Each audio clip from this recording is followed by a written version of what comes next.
नमस्कार, स्वागत है आप सभी का YouTube channel knowledge TV Haryana. आज 29 अगस्त रात 7:30 बजे 5 बड़ी खबरें सामने आ रही हैं दिन भर की। क्या है पूरी अपडेट, आइए देखते हैं।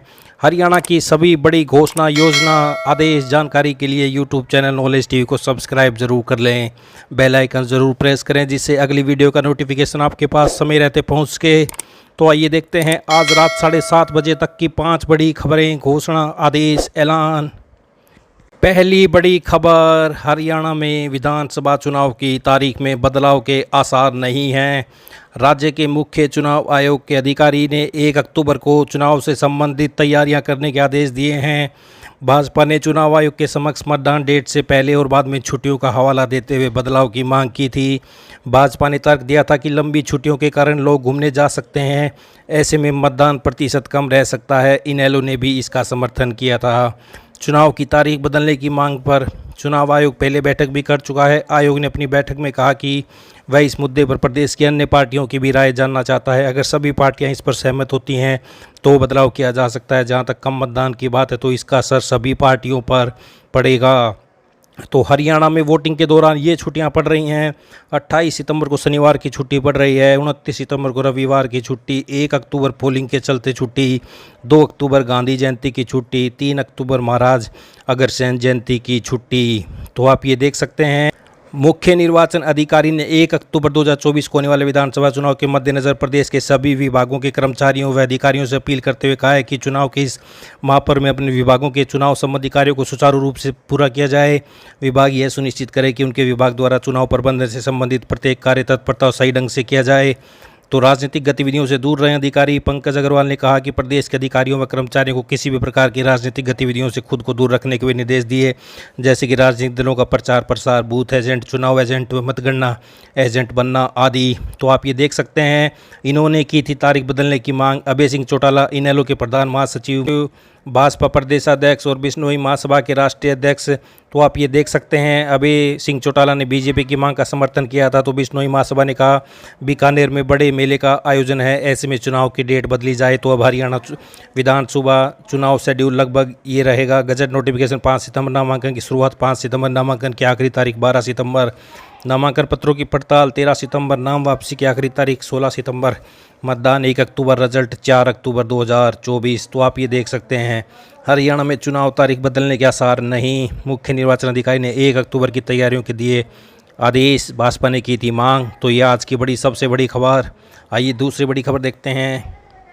चीफ इलेक्टोरल ऑफिसर हरियाणा की तरफ से ट्वीट किया गया है, विधानसभा निर्वाचन 2024 आपकी सभी मतदान संबंधी ज़रूरतें एक ही जगह। रजिस्ट्रेशन, मतदाता सूची में नाम की जांच, संशोधन और वोटर स्लिप डाउनलोड, अब सब कुछ आसान है। आज ही वोटर हेल्पलाइन ऐप डाउनलोड करें और लोकतंत्र में अपनी भागीदारी सुनिश्चित करें। तो आप ये देख सकते हैं। विधानसभा चुनाव 2024 से जुड़ी किसी भी प्रकार की जानकारी या सहायता के लिए विजिट करें voters.eci.gov.in पर या वोटर हेल्पलाइन ऐप डाउनलोड करें। टोल फ्री नंबर भी जारी कर दिया गया है, 1950 पर कॉल करें। तो ये आज की दूसरी बड़ी घोषणा। आइए तीसरी बड़ी घोषणा देखते हैं। 2 महीने का मानसून बीत चुका है। अभी प्रदेश में सामान्य से 17% कम बारिश हुई है, जबकि अगस्त में 21% ज़्यादा बारिश हुई है। अभी सितंबर बाकी है। प्रदेश में मानसून सीजन 1 जून से 30 सितंबर तक 440 मिलीमीटर बरसात होती है। अभी तक 282.9 मिलीमीटर बरसात हो चुकी है, जबकि सामान्य बरसात 341 होती है। यानी अभी मानसून के कोटे की 157 मिलीमीटर बरसात कम है। मौसम वैज्ञानिकों की माने तो सितंबर की बारिश से काफ़ी हद तक कमी पूरी हो सकती है। अब तक 12 जिलों में सामान्य से कम बरसात हुई है, जबकि 3 जिलों में सामान्य से ज़्यादा बारिश हो चुकी है। दूसरी ओर कृषि वैज्ञानिकों का कहना है कि अभी फसलों को बरसात की ज़रूरत है। तो दिन का तापमान हुआ सामान्य, उमस बनी हुई है। प्रदेश में गर्मी धीरे धीरे कम होने लगी है, उमस अभी बनी हुई है। दिन का तापमान सामान्य की श्रेणी में है। तो देख सकते हैं मानसून के 2 महीने, सीजन में 17% कम बारिश, अभी 1 महीना बाकी है। अभी कोटे से 157 mm कम बारिश। आज से फिर सक्रिय होगा मानसून। आइए अगली बड़ी घोषणा देखते हैं। हरियाणा में कांग्रेस किसी मौजूदा सांसद को विधानसभा चुनाव नहीं लड़वाएगी। कांग्रेस की स्क्रीनिंग कमेटी की पहले दिन की बैठक के बाद पार्टी प्रभारी ने किसी भी सांसद को विधानसभा चुनाव लड़वाने से साफ इनकार किया है।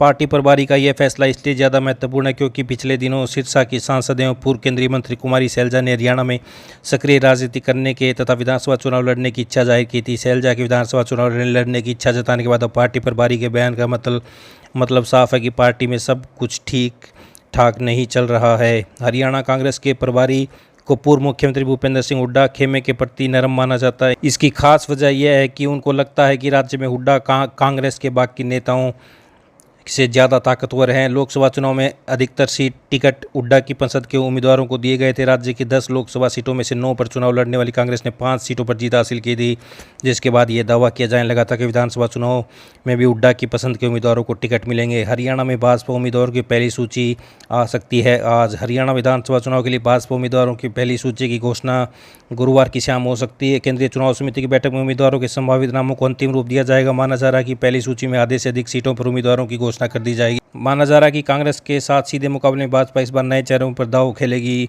इनसे राज्य के पुराने नेताओं के परिवार के सदस्य भी शामिल हो सकते हैं। आरएसएस भी इस फार्मूले में पिछले दिनों हुई बैठक में सहमति जता चुका है। तो ये आप देख सकते हैं, सैलजा की चाह पर भारी पड़ा कांग्रेस का फैसला, किसी सांसद को नहीं देंगे टिकट। कांग्रेस की स्क्रीनिंग कमेटी की बैठक में टिकट बंटवारे पर बना नियम। तो ये बड़ी अपडेट आप न्यूज़पेपर के थ्रू देख सकते हैं। आइए अगली बड़ी घोषणा देखते हैं। हरियाणा में विधानसभा आम चुनाव 2024 लड़ने वाले उम्मीदवारों को चुनाव परिणाम आने के बाद 1 महीने के भीतर अपने चुनावी खर्च का ब्यौरा जिला निर्वाचन अधिकारी के कार्यालय को जमा करना होगा। भारत निर्वाचन आयोग के अनुसार तय समयावधि में चुनावी खर्च का ब्यौरा न देने वाले उम्मीदवारों को भविष्य में चुनाव लड़ने के लिए आयोग घोषित किया जा सकता है। जिला निर्वाचन अधिकारी एवं डीसी ने जानकारी देते हुए बताया कि इस बार विधानसभा आम चुनाव के लिए प्रति उम्मीदवार चुनाव खर्च की अधिकतम सीमा 40 लाख रुपए है। उन्होंने बताया कि नियम के अनुसार उम्मीदवार द्वारा नामांकन पत्र भरने के साथ ही चुनावी खर्च की गणना शुरू हो जाती है। इसके लिए उम्मीदवार को अलग से एक डायरी में अपने रोजाना के चुनावी खर्च का हिसाब रखना होता है और अलग से बैंक खाता भी खुलवाना होता है। चुनाव प्रक्रिया पूरी होने तक खर्च की गणना चलती है। इस दौरान कोई भी उम्मीदवार तय सीमा से ज़्यादा नहीं खर्च कर सकता।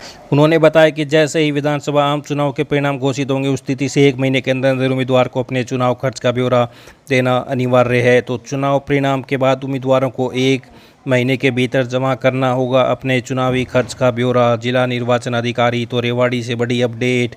तो हरियाणा की इस अपडेट में इतना ही। हरियाणा की सभी छोटी से बड़ी जानकारी, घोषणा, आदेश, योजना, ऐलान के लिए यूट्यूब चैनल नॉलेज टीवी को सब्सक्राइब ज़रूर कर लें। बेल आइकन ज़रूर दबाएं जिससे अगली वीडियो का नोटिफिकेशन सबसे पहले आपके पास पहुंच जाएगा। अगर बेल आइकन नहीं दबाया सब्सक्राइब करने के बाद तो नोटिफिकेशन आपके पास नहीं पहुंचेगा। तो हरियाणा की इस अपडेट में इतना ही। वीडियो को ज़्यादा से ज़्यादा लाइक करें, शेयर करें ताकि अधिक से अधिक लोगों के पास जानकारी पहुँच सके। तो हरियाणा की सभी अपडेट के लिए यूट्यूब चैनल नॉलेज टीवी को सब्सक्राइब करना ना भूलें। रात 7:30 बजे की अपडेट में इतना ही। मिलते हैं कल सुबह नई अपडेट के साथ। बहुत बहुत धन्यवाद।